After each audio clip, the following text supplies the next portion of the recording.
Well, one sentiment that's been expressed by almost all the business people gathered at the British Business Group annual convention is this: India must prioritize education and skill development. Joining me now is Shashi Tharoor, Minister of State for Human Resource Development.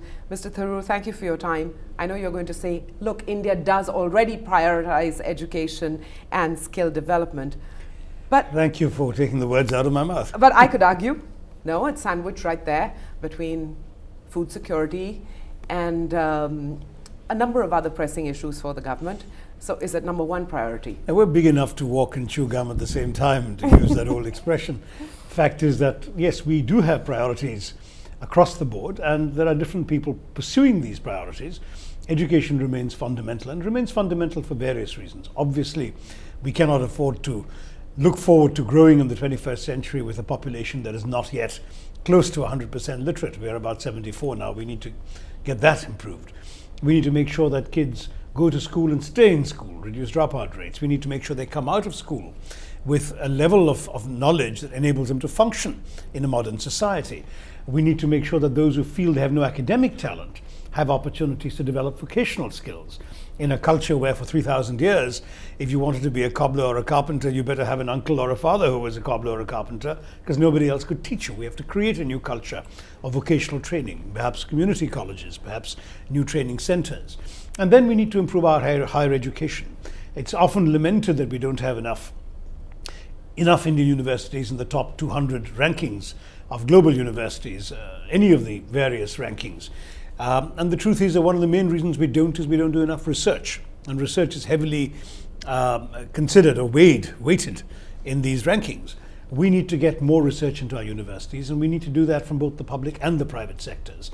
So we're doing all of this. We're trying to pump more money in, more new ideas, get new legislation through our often dysfunctional parliament, and at the same time increase the percentage of GDP that's being spent on education. It's gone from about 3.6% in 2004 to about 4.8% today of a larger GDP. So there is progress. We're going to pause there because I want to look at the progress on each of the fronts that you've listed. And let's just take right to education. And there's no denying that, enrollment has gone up, but there's pressure on the ministry to look at quality and measure quality and evaluate quality. And I'll ask you a simple question. Do you have the resources to do that?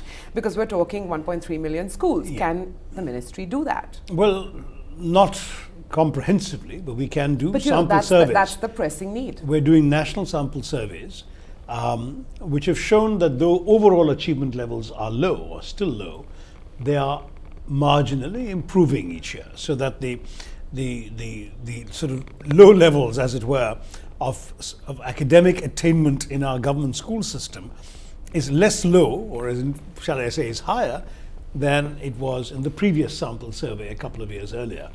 And we need to do this very systematically, and we need to accompany it with a new focus on learning outcomes, where really quality has tended to be a bit neglected over the years in our very understandable drive to expand the educational system. Don't forget, the British left us with a literacy rate of 16%. Only 8.9% of Indian women could read and write when the British left. So there's a huge amount of catching up we've had to do. And so there was a lot of emphasis on expansion and on equity, reaching the unreached, including the excluded. We've done that fairly successfully, but the third E of excellence has, I'm afraid, been languishing a little bit. And there is a fourth E that we increasingly need to think about today with our youthful population, and that's employability. I'm also keen on ensuring that those who come out of our higher education systems actually have skills that employers want to hire from them. But just coming back to strengthening the right to education initiative. I mean, is it down to money? 45,000 crore, that's one figure that I read, that's what's needed annually. What you get is 25. How will you do the job? How can you do the job effectively? I mean, does it boil down to that? Look, money is an important factor, but it's not the only factor, because, there are state governments can also make contributions on their own. A state like Kerala, my state, puts in almost as much in terms of state resources as they get from the central government. In other states that is not so, but there's no reason why it shouldn't be so. But as you know, education is on the concurrent list of our constitution, so the centre and the states have to work together, and each may have a different focus of priorities. We are trying, however, to roll out policies that can be adopted nationwide. One of them is bringing in vocational skills right into the high school curriculum, so that already the kids who are in danger of dropping out around class 9 or so, the 9th standard or so, will actually find themselves with a useful skill that they can develop either in school, or if they drop out of school, then outside. So there are things we need to do that need to be done across the country. Money is not the only thing, but it's an important thing. I mean, why is it, for example, that we still have schools, government schools in our country, that don't have toilets, and particularly where girls are not able to use toilets after a certain age, it almost inevitably results in them dropping out. These are not just add-ons, these are fundamental to a They're successful fundamental. educational experience. But there are spurts of activity on addressing these issues, and then they seem to lose steam. But I won't get into that right now. Let's talk about higher education. And again, there is a sort of renewed commitment to looking at funding new universities and upgrading autonomous colleges. Is that just an idea, just literally gestating right now? No, I think all of these ideas are proceeding. There's some things that haven't made their way through Parliament for various reasons. There is sometimes political opposition to these ideas, but sometimes quite simply is that Parliament itself has not been functioning well enough to get a lot of the legislation that's been pending discussed and debated and voted upon. And so every ministry has pending bills in Parliament. We have 11 from our ministry.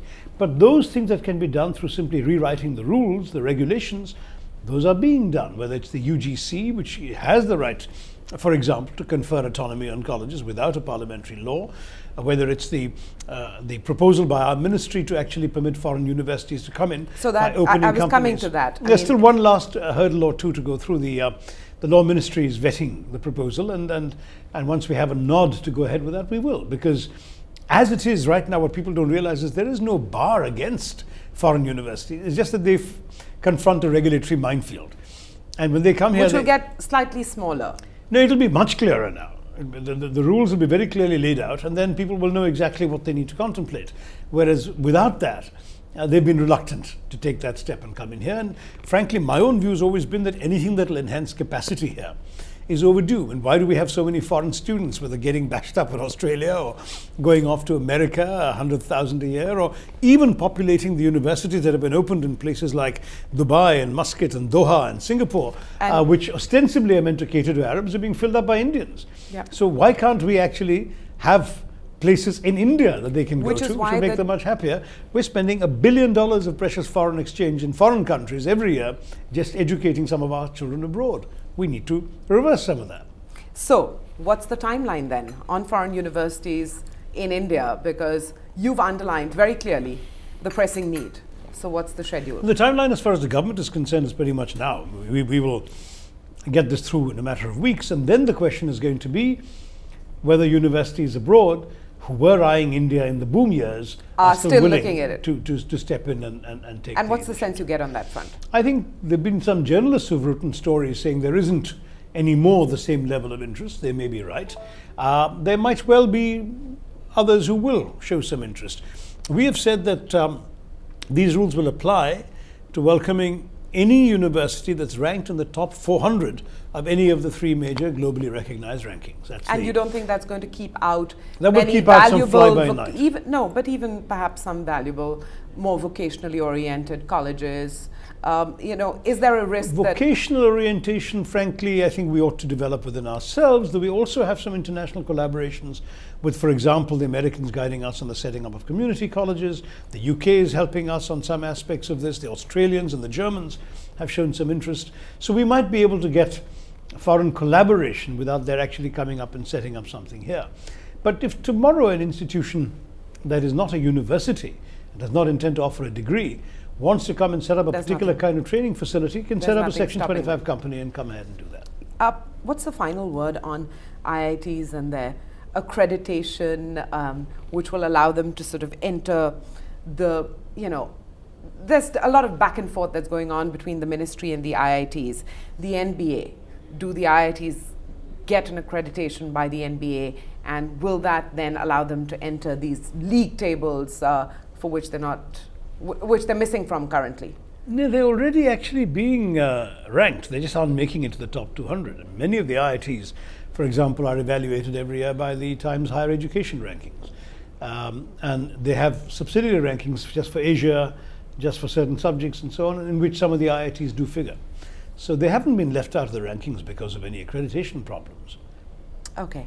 Mr. Tharoor, I'll leave it at that, but I have to throw one final question at you. You know, what's the one challenge or concern that you've picked up from what has been said here at the BBG, the British Business Group Annual I Convention? think the session that I spoke at, I only sensed opportunity, not challenge. There was a tremendous sense in the panel by the British speakers and the Indian speakers, there were two of each, essentially saying that the opportunities are tremendous, that there's a natural collaborative partnership possible between the UK and India across the board, using innovation as the platform for everything from pharmaceutical discoveries to automobile engineering to designing new systems of transportation in Mumbai, whatever, everything. Innovation, partnership, collaboration was what was talked about. And I emphasized frugal innovation because we need to cater to the vast majority of our population, so innovation needs to be affordable as well. But we're pretty good at that, and maybe the UK and India can actually set new paths of creative, constructive collaboration in this area and innovate new solutions to time-old problems. On that note, thank you very much for your time. Appreciate it. Thank you.